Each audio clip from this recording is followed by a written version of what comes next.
اللهم صل على سيدنا محمد يا رب صل وسلم دائما أبدا على حبيبك.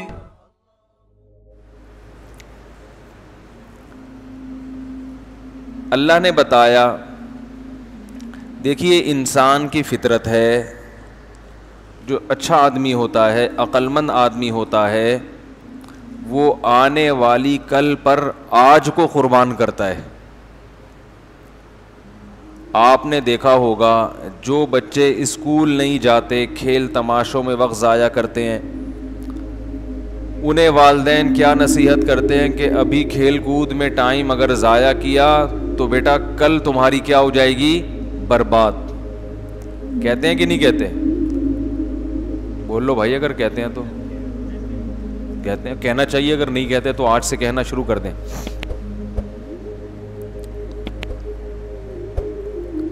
جو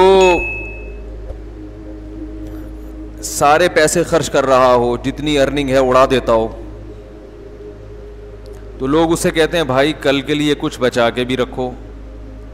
کل اگر جاب لیس ہو گئے، کل اگر کوئی بڑا خرچہ آ گیا، کوئی بیماری آ گئی، کوئی مصیبت آ گئی، تو تمہارے پاس تو کچھ ہے نہیں، کیا بھیک مانگو گے لوگوں سے؟ تو ٹھیک ہے، اچھا کھاؤ، اچھا پہنو، لیکن تھوڑا سا کچھ کل کے لیے بول لینا بھائی، بچا کے رکھو. کہ اگر کوئی شخص سارے پیسے اڑا دیتا ہو تو لوگ اسے کہتے ہیں کہ بھائی کل کے لیے کچھ بچا کے رکھو. آپ نے دیکھا ہوگا سائن بورڈ پہ اشتہار ہوتا ہے بینکوں کی طرف سے، روپیہ بچائیے کل کام آئے گا، لکھا ہوتا ہے نا، روپیہ بچائیے کل کام آئے گا. تو کل کی فکر کرنا یہ عقل مند لوگوں کا کام ہے. کتنی فکر یہ بھی میں بتاتا ہوں، اس میں غلو جائز نہیں ہے. صحت کے حوالے سے بھی لوگ بات کرتے ہیں کہ بھائی ابھی تو کھا رہے ہو، برگر بھی کھا رہے ہو، پیپسی بھی پی رہے ہو، کوفتے بھی کھا رہے ہو، سب کچھ کھا رہے ہو، لیکن بیٹا کل یہ نکلے گا سارا، ابھی سے احتیاط کرو. کہتے ہیں نا، بچوں کو کہا جاتا ہے دیسی گھی کھایا کرو، اس لیے کہ آج اگر گھی کھا کے جوان ہوئے تو کل بڑھاپے میں یہ گھی کیا ہوگا؟ کام آئے گا. ابھی اسے ڈالڈے پہ پلے تو بڑھاپا کیسے گزرے گا؟ کیا خیال ہے بھائی؟ ہمارے ایک دوست ایک قبلہ حکیم، اللہ تعالیٰ ان کی مغفرت فرمائے، اگر انتقال ہو گیا. دوست تو نہیں، عمر میں زیادہ تھے لیکن محلے میں رہتے تھے، حکیم تھے، بڑی باتیں کرتے تھے وہ. تو ایک نوجوان ان کے پاس آیا، بہت ہی باریک سا، 15-16 سال اس کی عمر تھی، بالکل ایسے، بلکہ 18 سال عمر تھی، ایسے باریک. ایک تو ہوتا ہے دبلا اور ایک ہوتا ہے باریک. وہ کچھ اللہ معاف فرمائے غلط کاریوں میں لگا ہوا تھا، ناجائز چیزوں میں، جس کی وجہ سے اپنی صحت کافی خراب کر لی تھی اس نے. تو وہ حکیم صاحب اس کو سمجھا رہے تھے کہ بیٹا جب جسم میں قوت ہونی چاہیے، طاقت ہونی چاہیے، اس وقت یہ حال ہے، تو جب بڑھاپا ہوگا، جب طاقت ویسے ہی جسم میں نہیں رہتی، اس وقت کیا ہوگا تمہارا؟ ہے بھائی جوانی کے بعد کمزوری ہے نا، تو جب جوانی میں ہی کمزور ہو تو کمزوری میں کیا حال ہوگا؟ تو مجھے اس بات پر نا ایک قصہ یاد آیا کہ ایک صاحب نے ایک دوا ایجاد کی اور اشتہار کے لیے نا، مشہور کرنے کے لیے یہ میسج چلایا کہ ایسی دوا ہے کہ بڑھاپا کبھی نہیں آئے گا. دیکھیں، اپنی چیز کو ایڈورٹائز کرنے کے لیے ایک اصول یہ ہے کہ آپ کوئی ایسا کام کریں جو دوسرا نہیں کر رہا، تو آپ کی بات مارکیٹ میں پھیل جائے گی. سب ایک طرف جا رہے ہیں تو آپ کوئی نیا فرقہ لانچ کریں، نئی نئی باتیں مارکیٹ میں لا کے پھینکتے رہیں آپ، تو آپ بہت جلدی مشہور ہو جائیں گے اور چند لوگ بھی آپ کے پیچھے چل پڑیں گے. تو وہ اس نے دوا کہا کہ ایسی دوا ہے کہ میں قرآن پہ ہاتھ رکھ کے قسم اٹھا سکتا ہوں کہ بڑھاپا قریب نہیں آئے گا. اب دنیا میں کون ایسا ہے جس کو بڑھاپے سے محبت ہو؟ ہر آدمی چاہتا ہے ہمیشہ جوان رہو. وہ بھیڑ لگ گئی اور وہ دوائیں مناسب ریٹ پر بیچ رہے ہیں, لوگ لے لے کے جا رہے ہیں. اب جو کھا رہا ہے بیمار ہو رہا ہے, جو کھا رہا ہے بیمار ہو رہا ہے. خیر انہوں نے ٹھیک ٹھاک نوٹ چھاپ لیے اور وہاں سے پتلی گلی سے نکل لیے. بعد میں کسی نے ان کو پکڑا, بولا آپ نے یہ دعویٰ کیا تھا ایسی دوا ہے کہ بڑھاپا نہیں آئے گا, اور جو کھا رہا ہے وہ اس کی تو حالت خراب ہو رہی ہے. تو اس نے کہا بھائی جب جوانی میں ہی مر جائے گا تو بڑھاپا قریب, کیا خیال ہے بھائی؟ بھائی جب جوانی میں ہی مر جائے گا تو بڑھاپا قریب بھی نہیں آئے گا, جوانی میں مار دے گی یہ دوا اس کو. تو وہ حکیم صاحب اس نوجوان کو سمجھا رہے تھے کہ ابھی تمہارا یہ حال ہے, وہ بیچارے غلط کاریوں میں ناجائز چیزوں میں لگ کے آج کل نوجوانوں نے صحتیں برباد کی ہوئی ہیں. تو وہ انہوں نے کہا کہ ابھی یہ حال ہے تو بیٹا بڑھاپے میں کیا ہوگا, یعنی ظاہر ہے بڑھاپا تو پھر آئے گا ہی نہیں. دیکھ لیں بیچاروں کی حالتیں کیا کیا چل رہی ہیں, صحتیں ہی ختم ہو گئی ہیں. کچھ والدین نے ظلم کیا اولاد کے اوپر, ان کو الٹی سیدھی چیزیں کھلا کے. آج کے بچے دیسی گھی نہیں کھاتے, ان کو دیسی گھی سے بدبو آتی ہے, حالانکہ دیسی گھی میں اللہ نے خوشبو رکھی ہے, اس کی خوشبو پہ تو وہ بکتا ہے. بھینس کے دودھ میں, گائے کے دودھ میں اللہ نے خوشبو رکھی ہے, وہ خوشبو آج کل بچوں کو بدبو لگ رہی ہے, الٹے دماغ چل رہے ہیں. خیر تو عقل مند وہ سمجھا جاتا ہے جو آج فکر کرے کل کی, ایسا ہی ہے نا. تو بچوں کو کہا جاتا ہے بیٹا آج کھاؤ, جو جوانی میں کھا لیا وہ کام کب آئے گا, کیونکہ بڑھاپے میں نہیں کھایا جائے گا پھر, اور زیادہ کھاؤ گے تو نقصان بھی ہوگا. آج کھا لیا تو کام کب آئے گا, کل آئے گا. تو اتنی بات تو پوری دنیا میں سب مانتے ہیں, اس پر ساری دنیا کے عقل مندوں کا اتفاق ہے کہ کل کی فکر کرنا عقل مند لوگوں کا کام ہے, اور بے وقوف آدمی آج ہی سب کچھ حاصل کر لیتا ہے, آئندہ آنے والے کل کی فکر نہیں کرتا. لوگ بیٹیوں کی شادیاں کیوں کرتے ہیں, ان کو پتہ ہے بھائی ہم مر جائیں گے تو یہ اپنے گھر میں رہیں گی تو ان کا مستقبل محفوظ, ورنہ کسی باپ کا دل نہیں کرتا کہ بیٹی کو گھر سے بولو بھائی رخصت. بیٹوں کو نکالنے میں اتنا مسئلہ نہیں ہوتا, نکل یہاں سے, کان سے پکڑ کے نکال دو, تھوڑا سا ٹیڑھا میڑھا چلے نا, چماٹ مارو, نکل یہاں سے. بیٹی کو سے جو باپ کو محبت ہوتی ہے تو کوئی باپ کبھی نہیں چاہے گا میری بیٹی گھر سے رخصت ہو, لیکن یہ قربانی باپ دیتا ہے بچی کے مستقبل کے لیے, اس کے فیوچر کے لیے. تو دنیا میں ہر شخص, آپ کو اولاد چاہیے اپنے فیوچر کے لیے, ہمیشہ آپ کماتے نہیں رہیں گے, ہمیشہ آپ کے ہاتھوں میں طاقت نہیں رہے گی. ایک وقت آئے گا آپ پہ بڑھاپا ہوگا, پھر آپ پہ مختلف قسم کی بیماریاں حملہ کر سکتی ہیں, تو اس میں صرف آپ کی اولاد ہے جو آپ کی خدمت کرے گی, باقی کوئی بھی آپ کی خدمت اس طرح سے نہیں کرے گا. وہ کرائے پر رکھ لیں گے آپ کسی کو, ایک الگ بات ہے, وہ دل اور جان سے محبت کے ساتھ خدمت نہیں کرے گا آپ کی.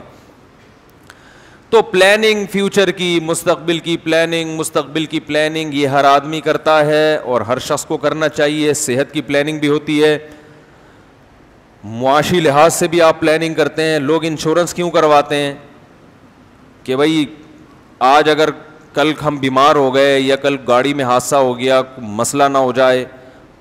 تو اگرچہ انشورنس ناجائز ہے, حرام ہے, وہ طریقہ کار صحیح نہیں ہے, لیکن فیوچر کی پلاننگ کرنا یہ غلط بولو بھائی نہیں. یہاں تک میں اپنی بات سمجھا پایا ہوں. اب مسئلہ مسلمان میں اور کافر میں بڑا ہے. مسلمان کے ہاں جو کل کی ڈیفینیشن ہے وہ نہیں ہے جو کافر کے یہاں ہے. بہت مشکل ہے بھائی. کل کی جو ڈیفینیشن ہے نا ہمارے جو عرف میں, وہ 50-60 سال کی زندگی کو کل کہا جاتا ہے. حالانکہ یہ بہت چھوٹا کل ہے. اس کل کے لیے جتنی تیاری کی جا رہی ہے اتنی تیاری کی ضرورت نہیں ہے, کیونکہ یہ جو کل ہے نا جس کے لیے آپ تیاری کرتے ہو اور 40 سال تک کرتے رہتے ہو, تو یہ تیاری میں آپ کی آدھی سے زیادہ زندگی گزرتی ہے, اور اس کا آؤٹ پٹ جو حاصل ہوتا ہے اس کے لیے آپ کے پاس ٹائم, بولو بھائی, بہت تھوڑا ہوتا ہے. اب یہاں سے مشکل بات شروع ہو گئی. یہاں سے کیا شروع ہو گیا؟ ٹیکنیکل مسئلے اب آنا شروع ہو جائیں گے. دیکھو, جو کل کی تیاری کی جاتی ہے وہ کب تک کی جاتی ہے؟ اکثر 40 سال تک تو فیوچر کی پلاننگ کرتے رہتے ہیں نا بھائی. آپ پہلے پڑھتے ہو, دیکھو 10 سال کا بچہ جو ہے نا, بچہ 7 سال میں جاتا, بلکہ میرا خیال ہے آج کل تو 4 سال, اسکول والوں کا تو بس نہیں چلتا, وہ کہتے ہیں بچہ پیدا ہمارے اسکول میں آگے کرو, پھر ہم پڑھائیں گے اس کو. وہ تو فیسیں لینے کے چکر میں ہے نا. 7 سال سے پہلے بچے کو اسکول میں داخل نہ کریں, کھیلنے کودنے دیں اس کو, اس کی ذہنی گروتھ ہونے دیں. لیکن ایک اسکولنگ سسٹم ایسا مسلط کر دیا گیا ہے ہمارے اوپر, اتنے اتنے چھوٹے چھوٹے بچوں کو, جن کے بیچاروں کو ماں باپ کی آنکھوں کی ٹھنڈک بنتے, گھر میں رہتے. خیر یہ پھر ٹاپک چینج نہ ہو جائے کہیں. تو بچہ اسکول میں جا کے پیدا کر دیا آپ نے, معذرت کے ساتھ, جو فیوچر میں اسکول آ رہے ہیں ان میں یہی ہوگا. بلکہ وہ بچے کی پیدائش سے پہلے ماں باپ کو پڑھانے کے لیے, کہ آپ کے بچے کے لیے پہلے آپ کا پڑھنا بھی ضروری ہے, ٹھیک ہے نا, تاکہ پیدا ہوتے ہی بچے کو پڑھی لکھی ماں ملے. تو ہم نے ماں باپ کے لیے بھی ایک سینٹر کھولا ہوا ہے, جن کی اولاد ہونے والی ہے, وہ ان کا مقصد ہے پیسے کھینچنا, تو وہ بہت پہلے سے پلاننگ کریں گے. تو بچے کی پلاننگ, جو دنیا کی پلاننگ ہے, وہ شروع ہو جاتی ہے 3-4 سال میں. آپ اس کا اسکول میں ایڈمیشن کرا دیتے ہو, اور بھاری بھرکم فیسیں دینا, بھائی بولنے پر کوئی پابندی نہیں ہے, بھاری بھرکم فیسیں دینا شروع کر دیتے ہیں آپ. یہ فیوچر کی کیا ہو رہی ہے؟ پلاننگ. پھر بچہ جناب 15 سال میں میٹرک کرتا ہے, اگر وہ انسان کا بچہ ہوگا, تمیز سے چلتا رہا ہوگا, ورنہ 20 سال لگا دے گا کم بخت سے میٹرک. تو اگر وہ واقعی شرافت سے چلتا رہا تو انشاءاللہ 15 سال میں کیا کر لے گا؟ میٹرک کر کے نکل آئے گا وہ. لیکن ابھی آپ کی پلاننگ ختم, 15 سال اس نے فیوچر کے لیے, آنے والے کل کے لیے قربان کر دیے. 15 سال کے بعد پھر وہ 2 سال لگائے گا انٹر کرنے میں. یہ انٹر میں جو ٹائم لگا رہا ہے, صبح و شام کتابیں پڑھ رہا ہے, کوچنگ سینٹر بھی جا رہا ہے, صبح کالج جا رہا ہے, یہ آج کے لیے کر رہا ہے یا کل کے لیے؟ بولو بھائی, کل کے لیے. یہ ساری قربانی, صبح صبح اٹھے گا, نماز کے لیے اٹھے نہ اٹھے, کالج کے لیے اٹھ جائے گا, پھر پڑھے گا, پھر امتحانوں میں 2 مہینے کی الگ ٹینشن. ہمیں یاد ہے امتحان کے دن کیسے ہوتے ہیں, ایک اچھی خاصی ٹینشن ہوتی ہے انسان پر. درمیان میں کچھ تفریح بھی کرے گا, سوات مردان چلا جائے گا 1-2 مہینے کے لیے, لیکن جو زیادہ تر ٹائم ہے اس کا وہ ٹینشن میں گزرے گا. ایک فکر کے رزلٹ نہیں آیا, پتہ نہیں نمبر کیسے آئے. انٹر کے بعد, یعنی یہ کتنے ہو گئے؟ 12 سال ہو گئے, اور بچے کی عمر ہو گئی 17 سال. انسان کے بچے کی بات کر رہا ہوں, یہ پہلے بتا دوں. 17 سال میں وہ کیا کرتا ہے؟ انٹر کرے گا. ابھی فیوچر کی پلاننگ جاری ہے. پھر اس کے بعد وہ BCom کرے گا, یا BSc کرے گا, یا BA کرے گا, بیچلر بنے گا. پھر اس کے بعد 4 سال یونیورسٹی میں گزارے گا, یا کچھ بھی کرے گا. بہرحال 18-20 سال اس کے لگ گئے فیوچر کی پلاننگ.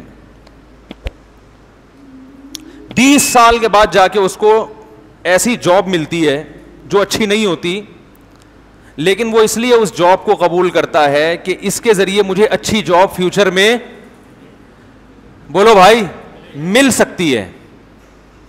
مجھے مستقبل میں, یہ میں قرآن و حدیثی پر بیان کر رہا ہوں. لوگ کہتے ہیں قرآن حدیث, وہ جو میں نے آیت پڑھی ہے نا, کل کی تیاری کرو, اس آیت کا مطلب آپ کو سمجھا رہا ہوں میں. ایک صاحب مجھے کہنے لگے آپ نے پورا بیان کیا, کوئی قرآن کی آیت کوئی حدیث. میں نے کہا پورے بیان میں کوئی ایک بات قرآن و سنت کے خلاف ملی ہے؟ ایک آیت ہو, اس کی تشریح میں 1.5 گھنٹہ لگ جائے, یہ زیادہ بہتر ہے کہ درجنوں آیتیں ہوں اور سمجھ میں ایک بھی نہ آئے. تو تشریح تو انسان اپنے ہی انداز سے کرتا ہے نا, کیا خیال ہے بھائی؟ تو ہر زمانے کے لحاظ سے اس کی تشریح اسی زمانے کے حساب سے کی جائے گی جس زمانے میں آپ ہیں. تو میں یہ عرض کر رہا تھا کہ 18-20 سال کے بعد وہ جاب کے قابل ہوتا ہے اور جاب میں وہ سستی جاب بھی برداشت کر لیتا ہے. مثال کے طور پر ایک شخص کمیشن آفیسر بھرتی ہوگی آرمی میں, تو شروع میں تھوڑی اس کے پھول لگ جائیں گے. 2 سال ٹریننگ میں اس کا اچھی طرح جوس نکالا جائے گا. وہ یہ سب برداشت کرے گا کس کے لیے؟ بولو بھائی, فیوچر کے لیے. ایک بات آپ کو درمیان میں جملہ معترضہ کے طور پہ کہہ رہا ہوں, اور یہ ایسی بات ہے جس پر مجھے بوٹ پالش کے تانے دیے جاتے ہیں. یہ جو ہمارے ہاں کہا جاتا ہے نا فوج سب سے زیادہ عیاش ہے, یہ بالکل غلط ہے. عیاشی کا ریشو فوج میں سب سے, بولو بھائی, کم ہے. یقین نہ آئے تو فوج میں بھرتی ہو کے دیکھ لیں. سمجھ رہے ہیں؟ میں نے ٹریننگ کے دوران بہت سے فوجیوں کو بھاگتے ہوئے دیکھا ہے. بھاگتے سے مراد ٹریننگ سے بھاگتے ہوئے کہ ہم یہ جاب نہیں کر سکتے. ہمارے اپنے رشتہ دار ہیں, بعض رشتہ دار جو فوج میں گئے اور موٹے موٹے آنسو سے روتے تھے وہ, اور ایک تھے جن کا سلیکشن نہیں ہوا. اس وقت تو روئے, بعد میں انہوں نے کہا اچھا ہوا نہیں ہوا, کیونکہ پھر جو انہوں نے روٹین دیکھی. تو یہ جو بیٹھ کے تبصرے کرنا ہے نا, یہ بہت آسان ہے کسی بھی میں نہیں کہہ رہا کہ فوج دودھ سے دھلی ہوئی ہے, درجنوں خامیاں ہوں گی فوج میں, لیکن یہ جو ہمارے ایک ذہن بنایا گیا ہے کہ فوج میں عیاشی ہے, عیاشی ہے, ہوگی عیاشی, لیکن باقی تمام شعبوں میں سب سے کم ہے. آپ تھوڑا سا جا کے ذرا دیکھ لیں فوجیوں کی زندگی, تو آپ کیمپنگ جو کرتے ہیں, جنگلوں میں رہتے ہیں, آپ نیوی میں جا کے دیکھیں. آپ جو ہمارے جو فوجی جوان پاکستان نیوی میں جو سمندروں میں رہتے ہیں, ہر وقت الٹی کی گولیاں ساتھ ہوتی ہیں, ہر وقت الٹیاں. سمندر کی زندگی بہت بڑی ٹینشن ہے, بہت بڑی ٹینشن ہے. پاکستان نیوی کا تو کام ہی سمندر میں رہنا ہے, تو کیسے ممکن ہے کہ ایک آدمی سمندر میں رہے اور وہ جہازوں میں وہ سہولتیں نہیں ہوتی جو تجارتی جہاز ہوتے ہیں.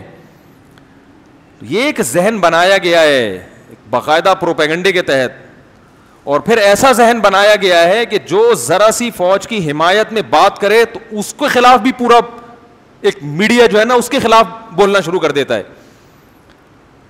آپ جب تک کسی چیز کی خود گھس کے تحقیق نہ کریں, اس کے بارے میں آپ کو کمنٹس کرنے کی اجازت نہیں ہے. واٹس ایپ, فیس بک, اخباروں کی تحریریں یہ ریسرچ نہیں ہوتی. کسی شعبے میں جائیں, آپ کو کوئی آفیسر لگتا ہے نا کہ وہ عیاش ہے, تو آپ جائیں ذرا اس کے ساتھ کچھ دن گزاریں, اس کے ساتھ کچھ دن آپ گزاریں, تو آپ کو پتا چلے گا کہ, اور پھر آپ کسی اسی لیول کے گورنمنٹ کے کسی دوسرے آفیسر کے ساتھ ٹائم گزاریں, تو آپ کو دونوں کی عیاشی میں فوج کا ایک 18 گریڈ کا یا 20ویں گریڈ کا آفیسر اس کے ساتھ ٹائم گزاریں, اور یہ بھی دیکھیں کہ کیا پاپڑ بیلنے کے بعد یہ یہاں تک پہنچا ہے, اور وہی 20ویں گریڈ کا کوئی دوسرا گورنمنٹ آفیسر ہو, آپ اس کے ساتھ ٹائم گزاریں, تو آپ کو دونوں کے لائف سٹائل میں زمین آسمان کا فرق معلوم ہوگا. سمجھ میں آ رہی ہے بات؟ زمین آسمان کا فرق پتہ چلے گا آپ. خیر, تو میں یہ عرض کر رہا تھا کہ آپ نے فیوچر کے لیے جاب ملی, آپ کو کم پیسوں کی جاب پہ آپ گزارا کرتے ہیں, کیا سوچ کے کہ یار تجربہ تو ہو پہلے, آہستہ آہستہ انشاءاللہ ہم کیا کریں گے, ترقی کریں گے. ترقی کرتے کرتے پھر آپ جب 30-35 سال کے جا کے ہوتے ہیں تو آپ کو اچھی جاب ملتی ہے. تو 30-35 سال آپ نے فیوچر کی پلاننگ میں اب رہ کتنے گئے؟ وہی 35 سال زیادہ رہ گئے ہیں نا ابھی زندگی کے. سمجھو بھائی بات کو, اب کتنے سال رہ گئے؟ 35 سال. تو اب آپ کو صبر کر کے بیٹھ جانا چاہیے تھا کہ 35 سال میں نے اپنے کھپا دیے اگلے 35 سالوں کے لیے. بھائی قبرستان میں آپ جا کے دیکھیں تو 60 سے 70 کے درمیان ہی آپ کو عمریں لوگوں کی نظر آئیں گی قبرستان میں. تو اس کا مطلب ہے آپ یہ فرض کر لیں کہ 70 میں دنیا سے, بولو نا بھائی, چلا جاؤں گا. یہ تسلی کر کے بیٹھ جائیں, اس سے زیادہ فری ہونے کی ضرورت نہیں ہے. گریبی ہے, اگر بائی چانس بچ گئے تو بچ گئے, لیکن وہ بچنے کے بعد اس قابل نہیں ہوتا کہ وہ لائف کو انجوائے کر سکے. 70 سال کے بعد تو کوئی بہت ہی کوئی قبلہ حکیم صاحبوں کو کشتے مشتے کھائے ہوئے ہوں تو وہ ایک الگ بات ہے, لیکن ڈاکٹر نہیں بچتے 70 کے بعد, تو عام آدمی کہاں سے بچے گا. بچ جائے تو پھر وہ بیچارہ اس قابل نہیں ہوتا کہ وہ جو اس نے ماضی میں فیوچر کی پلاننگ کی اس پلاننگ سے فائدہ اٹھا سکے. اس نے اگر ماضی میں پلاننگ کر کے شوگر ملیں لگا لی تو وہ چینی خود نہیں کھا سکتا, صحیح ہے نا, اس کو شوگر ہوگی, اس کو بلڈ پریشر ہوگا, پتہ نہیں کیا کیا بیماریاں ہوں گی اس کو. تو میں یہ عرض کر رہا ہوں, دیکھو یہ آدھی زندگی اس نے لگا دی فیوچر کی پلاننگ میں, لیکن ابھی اس کی پلاننگ ختم نہیں ہوئی ہے. میں نے کوئی ایسا شخص نہیں دیکھا جو 35 سال میں فیوچر کی پلاننگ نہ کر رہا ہو. کوئی آپ نے دیکھا ہو تو مجھے بتائیں, عجائب گھر میں رکھوائیں گے انشاءاللہ اس کو ہم, کہ یہ 35 سال میں اس کی جو تنخواہ ہے اس پہ یہ صبر کر کے بیٹھ گیا ہے اور یہ کہہ رہا ہے میرے پاس اب کھانے پینے کا بہت ہے اور اللہ کا دیا میرے پاس بہت کچھ ہے, اب میں مزید فیوچر کی پلاننگ نہیں کروں گا, اب یہ 35 سال تک جو میں نے محنت کی ہے اب میں اگلے 35 سال بس اس محنت کا پھل کھاؤں گا. ہے بتاؤ دنیا میں کوئی ایسا؟ کیا ہو گیا بھائی, کوئی ہے؟ نہیں تو ابھی عجائب گھر میں ہمارے ہاں جگہ خالی ہے. عجائب گھر ہم نے دیکھا تھا, میری عمر 18 سال ہو گئی تو میں پاکستان یہ کراچی کا عجائب گھر دیکھنے گیا تھا, تو وہ عجائب گھر خود ایک عجائب گھر ہے. اس عجائب گھر کو بھی کہاں رکھ دینا چاہیے؟ عجائب گھر میں. اس میں کچھ ایسی چیزیں ہیں جو خود عجائب گھر میں رکھنے کے قابل ہے. تو خیر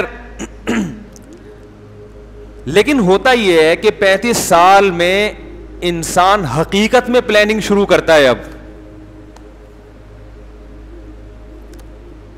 کیا کرتا ہے؟ اب تو وہ کہتا ہے اب میں نے کمانا شروع کیا ہے, اب میں مستقبل کے لیے بچانا شروع کروں گا. بہت مشکل ہے بھائی سمجھانا. دیکھو 35 سال تک کمانے کی پلاننگ ہو رہی تھی. کیا مطلب؟ اپنے آپ کو پلاننگ کے قابل بنانے کی پلاننگ ہو رہی تھی. پلاننگ تو اب شروع ہوئی ہے. غلط تو نہیں کہہ رہا میں؟ 35 سال میں آپ کیا شروع کرتے ہیں؟ میرا گلا بیٹھا ہوا ہے, تھوڑی سی آپ کو بات سننے میں دشواری ہوگی. ابھی پنجاب کا میرا دورہ ہوا, وہیں قبلہ حکیم صاحب کے پاس گیا میں نے کہا اللہ کا واسطہ کوئی ایسی دوا دے دو گلا ٹھیک ہو جائے یار. تو انہوں نے علاج بالغذا بتایا ہے. حکیموں کے پرہیز اللہ کی پناہ. 2 مہینے شوربے کے ساتھ روٹی کھائیں, چاول نہیں کھانے.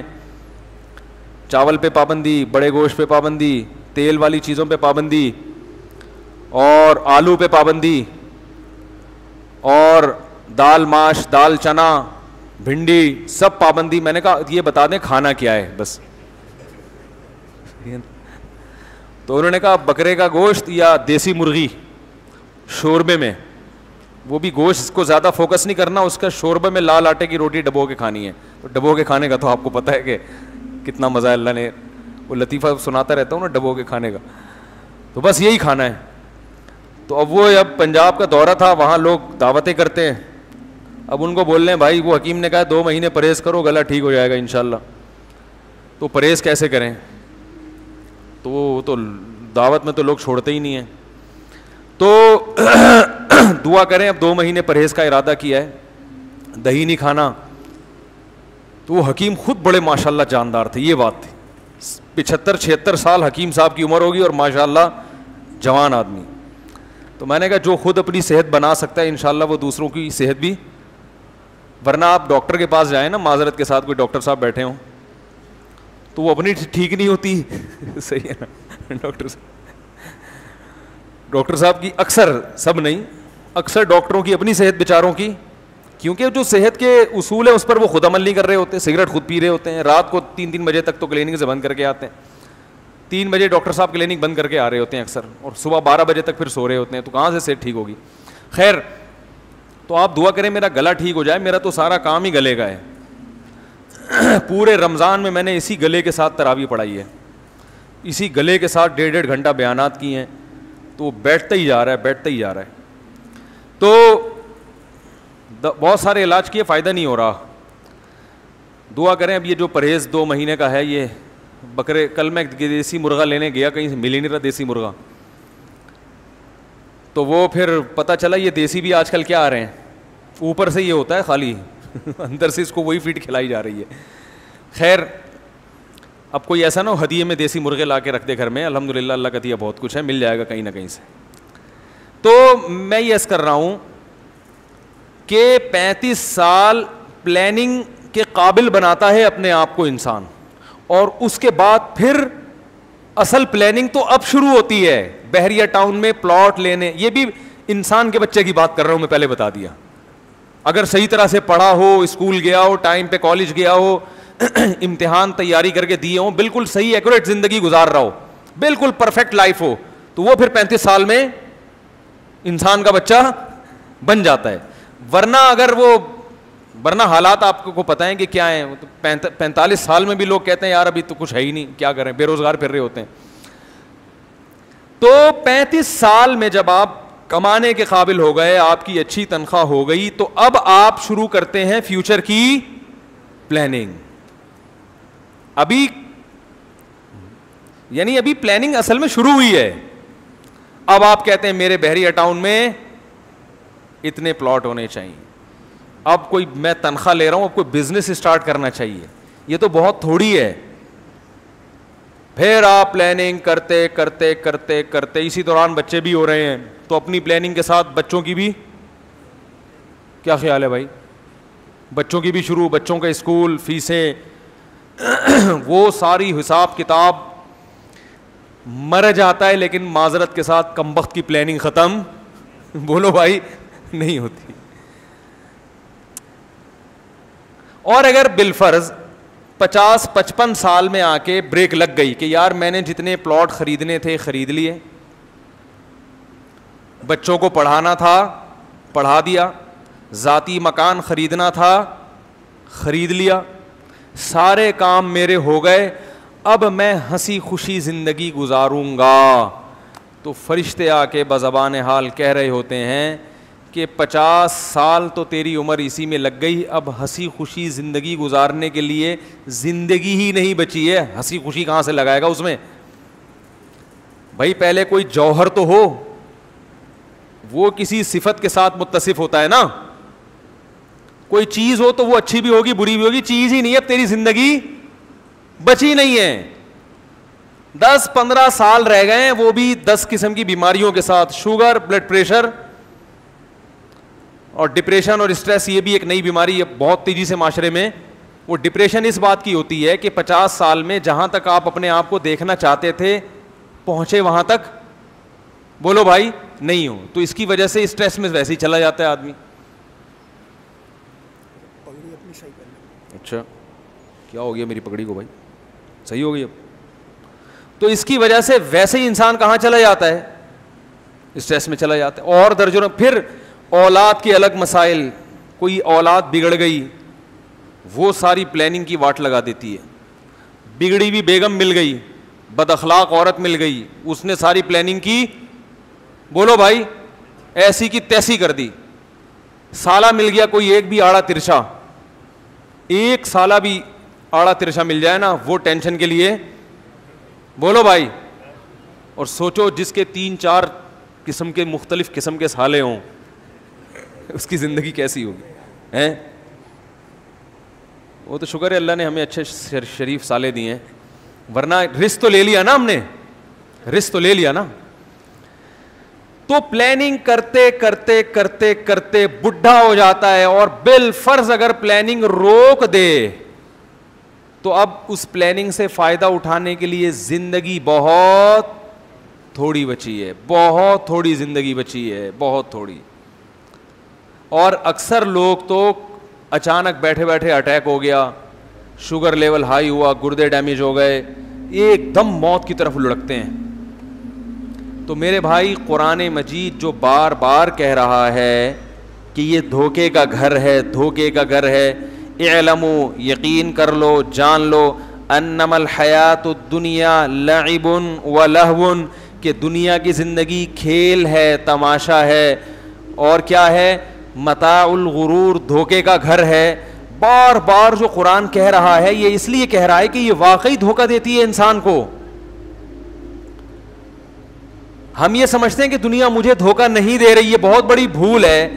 دیکھو ایک شخص ہے جس کے بارے میں محلے والے یہ بتائیں کہ یہ دھوکے باز ہے, تو عین ممکن ہے آپ بولو بھائی کہ محلے والوں کو اس سے کوئی چڑ ہوگی, ہو سکتا ہے یہ دھوکے باز نہ ہو, لوگوں کو اس سے کیا ہو, چھیڑو.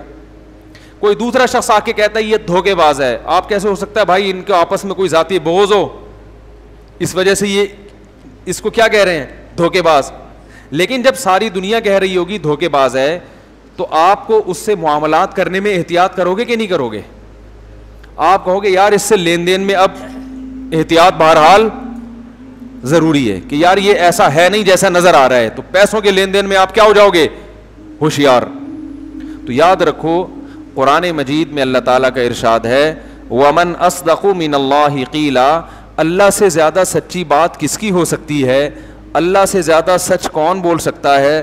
اللہ نے قرآن میں درجنوں جگہ پہ بتایا کہ یہ دنیا دھوکے کا گھر ہے.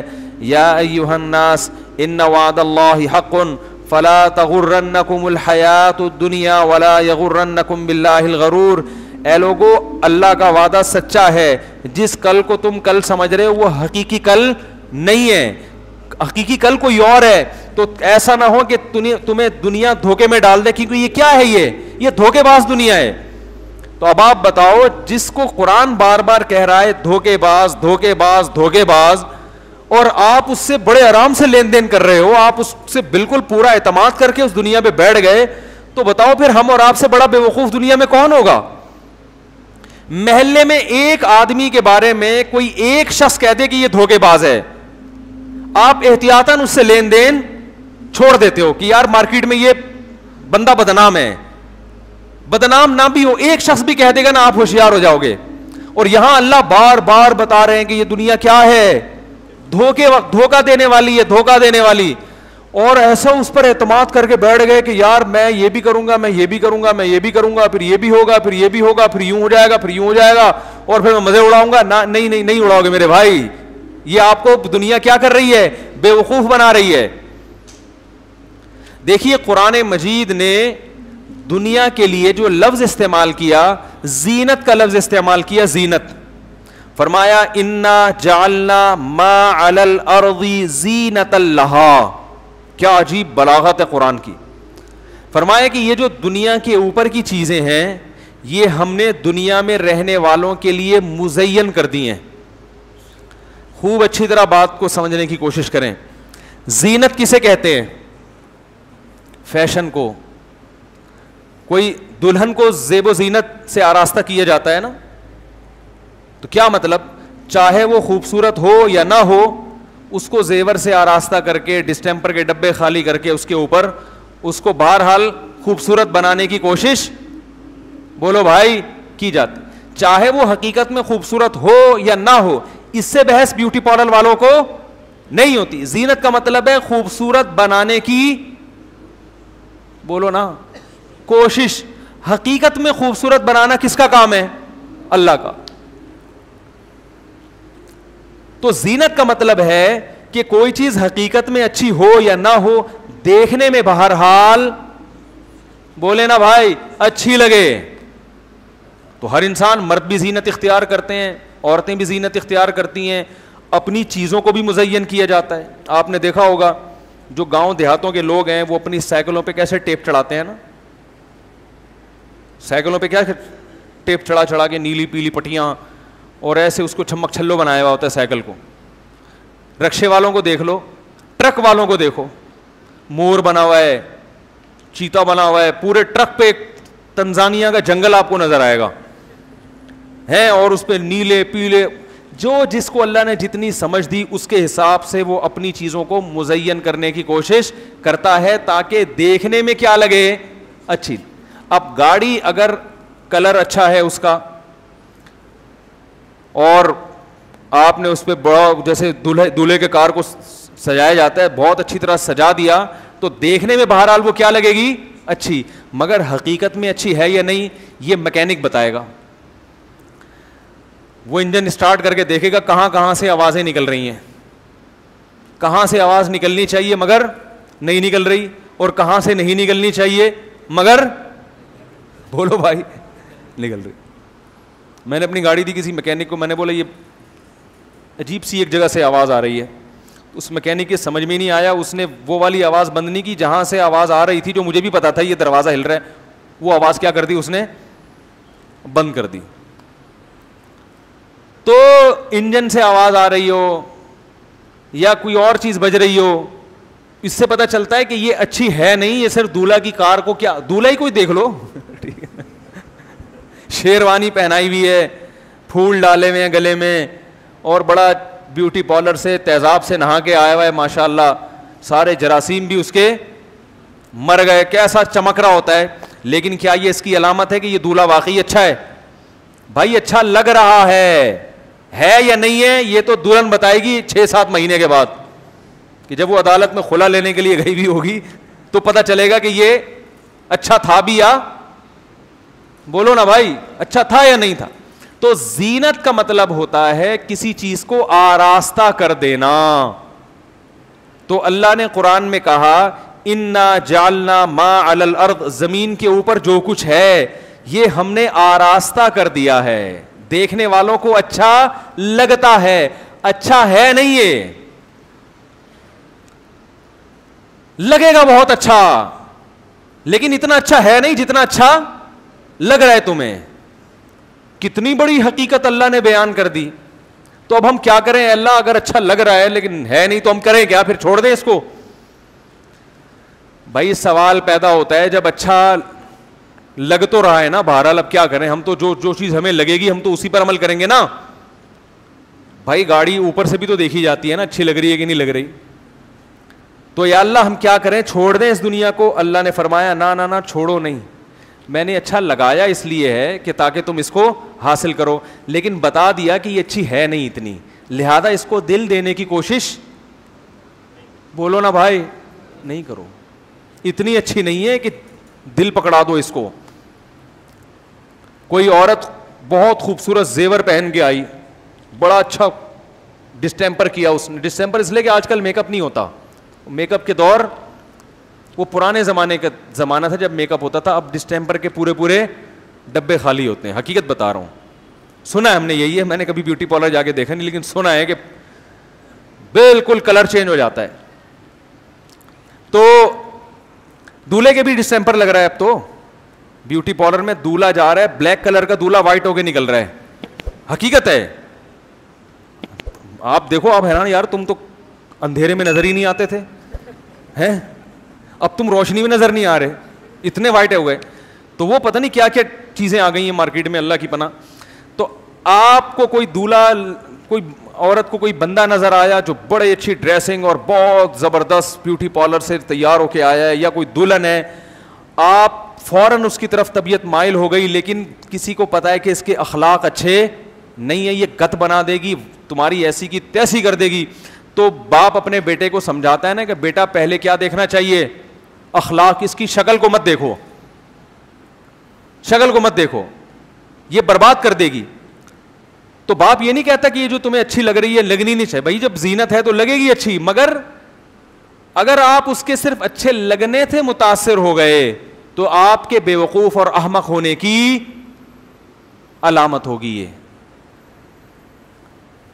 بالکل یہی حال اس دنیا کے ساتھ ہے. ایک اور آسان مثال دے کے بات کو سمجھاتا ہوں.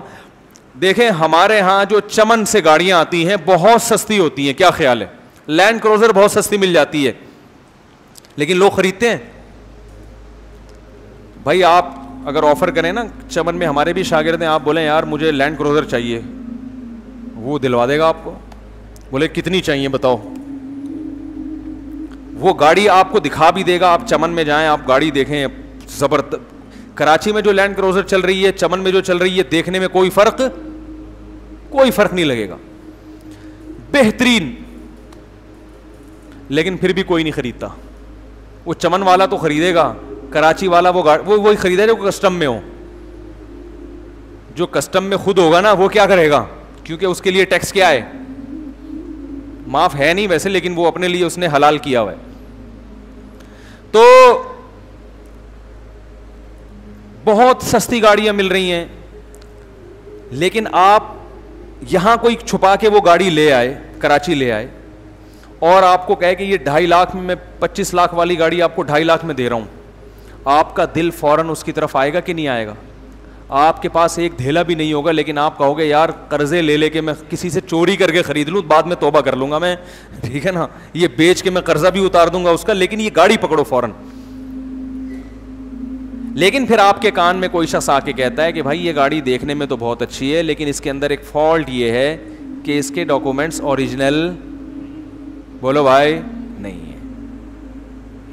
اب آپ کو بھائی ڈاکومنٹ کا میں نے کیا کرنا ہے, اسٹیئرنگ دیکھو زبردست, کلچ پلیٹیں ماشاء اللہ, ایکسیلیٹر دیکھو, سیٹ دیکھو کیسی بہترین, ایئر کنڈیشن کیسا اچھا چل رہا ہے, گاڑی کی ہائٹ دیکھو, ٹائر کی چوڑائی دیکھو, اور ابھی میں چلا کے آیا ہوں ایسا بھاگ رہی ہے کہ ہٹو بچوں, اس پہ ہٹو بچوں بھی لکھا ہوا ہے, سب کچھ ہو گیا. اگلا کہہ رہا ہے یار پیپر تو دیکھ تو جعلی ہیں, ڈاکومنٹس اوریجنل نہیں ہیں, تصدیق کروا. آپ کرو چھوڑو یار, ڈاکومنٹس کو لے کے تھوڑی میں نے چلنا ہے, میں کوئی ڈاکومنٹس پہ بیٹھ کے تھوڑی سفر کروں گا, ہے بھائی ڈاکومنٹس کا میں نے کیا کرنا ہے, میں نے تو, مجھے تو گاڑی سے مطلب ہے. اسٹیئرنگ دیکھو, پھر تقریر شروع کر دی, اسٹیئرنگ دیکھو اس کا, ہے بھائی ہائیڈرولک اسٹیئرنگ ہے, ذرا سے انگلی کے اشارے سے ہی گھومتا ہے. ہارن دیکھو یار, صرف ہارن ہی بجتا ہے جب ہارن بجاؤ, ورنہ جو گاڑیاں ہیں آج کل ہارن بجاؤ تو اور 10 چیزیں بجنا شروع ہو جاتی ہیں ہارن کے علاوہ. تو کیا زبردست اے سی ہے اس کا, اور بڑا مزہ آ رہا ہے. اگلا کہہ رہا ہے ابے ڈاکومنٹس دے, آپ بول رہے ہیں میں اور ایک اور ذرا سا چٹکلا سناتا ہوں. ہمارے ایک دوست تھے, موبائل خریدنے گئے, یہ سرینا مارکیٹ ہے نا موبائل, تو وہ انہوں نے موبائل, ان کو نیا موبائل چاہیے تھا اینڈرائڈ, تو اس نے موبائل کی بتایا کہ بھئی یہ 1 لاکھ روپے کا ہے ڈبے کے ساتھ. وہ میرے دوست تھے, وہ تھوڑا مزاح ان کی طبیعت میں غالب ہے, ہم نے دوست بھی اسی قسم کے رکھے ہوئے ہیں. تو اس نے کہا یار میں 80 کا لوں گا, وہ کہہ رہا نہیں 1 لاکھ کا ہے, وہ کہہ رہا نہیں میں 80 کا لوں گا, وہ کہہ رہا بھائی 1 لاکھ کا ڈبے کے ساتھ, ڈبہ بھی دے رہا ہوں میں, ڈبہ بھی دے رہا ہوں. وہ دکان والا بار بار کہنے لگا ڈبہ بھی دے رہا ہوں بھائی, ڈبہ بھی. تو انہوں نے کہا ڈبہ تو رکھ لے, مجھے خالی موبائل دے دے.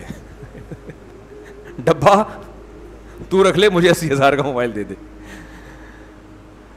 تو وہ کہنے کا مقصد ہے کہ میں ڈبے سے تھوڑی فون سنوں گا, فون تو میں نے کس سے سننا ہے. لیکن ظاہر ہے یہ مزاح کی حد تک تو ٹھیک ہے, ڈبہ اگر آپ رکھ لو اور موبائل آپ لے کے آ جاؤ تو اس موبائل کی کوئی ویلیو, کہیں بھی بیچنے جاؤ گے تو سب سے پہلے ڈبے کا پوچھا جائے گا. تو آپ نے گاڑی خریدی, گاڑی خرید رہے ہو, آپ گاڑی کے اسٹیئرنگ کو دیکھ رہے ہو, اس کے ایکسیلیٹر کو دیکھ رہے ہو, آپ اس کے کلچ کو دیکھ رہے ہو, اور آپ اس کے جناب اے سی کو دیکھ رہے ہو, آپ ہائیڈرولک شیشے دیکھ رہے ہو, یار بٹن دباؤ ٹرک کر کے اوپر چڑھ جاتے ہیں. پرانی گاڑی کے آپ دبائیں گے نا تو وہ, یا تو آپ اس کو یوں لے کے گھماتے رہیں گے, آپ کے ماشاءاللہ کافی, ہم نے ہر قسم کی چیز رکھی ہے الحمدللہ. ایسی گاڑیاں بھی ہم نے رکھی ہیں کہ جس کو ایکسرسائز کرنی ہوتی تھی میں کہتا تھا میری گاڑی کے شیشے چڑھا دو آ کے, تو الحمدللہ ڈولے بننا شروع ہو گئے تھے, اللہ کا بڑا فضل ہے. تو اب وہ کہہ رہا ہے کہ ڈاکومنٹ اوریجنل نہیں ہے, آپ کہہ رہے ہو یار اسٹیئرنگ, تو آپ وہ بے وقوف ہے یا آپ بے وقوف ہو؟ یقیناً آپ بے وقوف ہو گئے. بالکل یہی حال ہے, ہم اس دنیا کی چمک دھمک کو دیکھ رہے ہیں کہ یار کیا شوشہ ہے, جس کے پاس پیسہ ہوتا ہے اس کی زندگی دیکھو, ذاتی گھر دیکھو کتنا زبردست ہوتا ہے, ذاتی گھر ہوتا ہے, رشتے بھی اچھے مل جاتے ہیں, کرائے کے گھر میں رشتے بھی نہیں آتے, ذاتی گھر ہوتا ہے, عزت ہوتی ہے محلے میں, بھائی اپنا گھر ہے ماشاءاللہ, اپنی گاڑی, اپنا گھر, اور اپنی بیگم ہوا کرتی تھی کسی زمانے میں, اب وہ عدالتوں کے اختیارات میں چلی گئی ہے. جب تک عدالت کہے گی یہ آپ کی بیوی ہے تو آپ کی, جس دن عدالت نے کہا آپ کی بیوی نہیں ہے تو وہ آپ کی, بولو بھائی, نہیں ہے. آج کل یہ بھی ایک سسٹم عدالت میں شروع ہو گیا کہ آپ کی بیگم عدالت میں جائے, بولے میں نہیں اس کے ساتھ رہنا چاہتی, جج طلاق دے دیتا ہے. تو اس کا مطلب یہ ہے کہ بیویوں کا کنٹرول بھی کس کے ہاتھ میں چلا گیا ہے, بولو نا. اسلام میں یہ ہے کہ جب شادی ہو کے بیوی آ گئی تو بیوی کس کی کہلائے گی؟ شوہر کی. شوہر چھوڑے گا تو علیحدگی ہوگی, شوہر نہیں چھوڑے گا تو علیحدگی, بولو بھائی. اس سے شوہر کو یہ احساس دلانا مقصد تھا کہ یہ تمہاری ہے, پکی پکی پکی کس کی ہو گئی, اب یہ تمہاری ہو گئی. لیکن حکومت نے پاکستانی مردوں سے ان کی عورتوں کو بھی چھین لیا ہے. عورت جائے عدالت میں کہ میں اس میاں کے ساتھ نہیں رہنا چاہتی, کوئی وجہ بھی نہیں ہوگی, تو بھی عدالت اس کو طلاق دے دے گی. اس کا مطلب گورنمنٹ نے آپ کی بیویوں پہ بھی قبضہ کر لیا ہے. تو یہ اسلامی قانون نہیں ہے, یہ اللہ کا قانون نہیں ہے. تو خیر, تو میں نے وہ ایک دم سے مثال اس لیے چینج کر دی کہ بھائی وہ بھی اپنی نہیں رہی آج کل. تو آپ ہر چیز پہ فرق کر رہے ہو, یہ میری ہے, یہ میری ہے, یہ میری ہے, یہ میری ہے. یہ نہیں دیکھ رہے کہ بھائی اس کے ڈاکومنٹس اوریجنل نہیں ہیں, یہ جو آپ کے نام آپ کو گھر ملا ہوا ہے, اس کے جو اوریجنل ڈاکومنٹس ہیں یہ اوریجنل نہیں ہے. ابھی تھوڑے دنوں میں مرو گے, یہ گھر آپ کے وارثوں کا ہوگا, آپ کا نہیں ہوگا. اور مرنا بہت قریب ہے, 10 12 15 16 سال کی کہانی ہے. 60 سال میں انسان ذاتی گھر بنانے کے قابل ہوتا ہے اکثر, اور 60 سال کے بعد موت کا فرشتہ دروازے پہ دستک دے رہا ہوتا ہے. وہ کہہ رہا ہوتا ہے دروازہ کھولو اور میں تمہاری روح نکالوں. یہی بات پیغمبر سمجھا رہے ہیں کہ یہ تمہاری صحت, یہ تمہاری عزت, یہ تمہاری دولت اگرچہ تمہاری ہے مگر یہ حقیقت میں تمہاری نہیں ہے. اس کے جو ڈاکومنٹس تمہیں دیے گئے ہیں وہ اوریجنل نہیں ہے. جیسے آپ چمن کی گاڑی کو روڈ پہ لے کے چلائیں, جب تک پولیس والا نہیں روکے گا آپ کی ہے. جس دن پولیس والے نے اشارہ کر دیا اس دن پھر یہ پولیس والے کی ہو گئی, آپ کی. بولو بھائی, خود بھی اندر, گاڑی بھی اندر.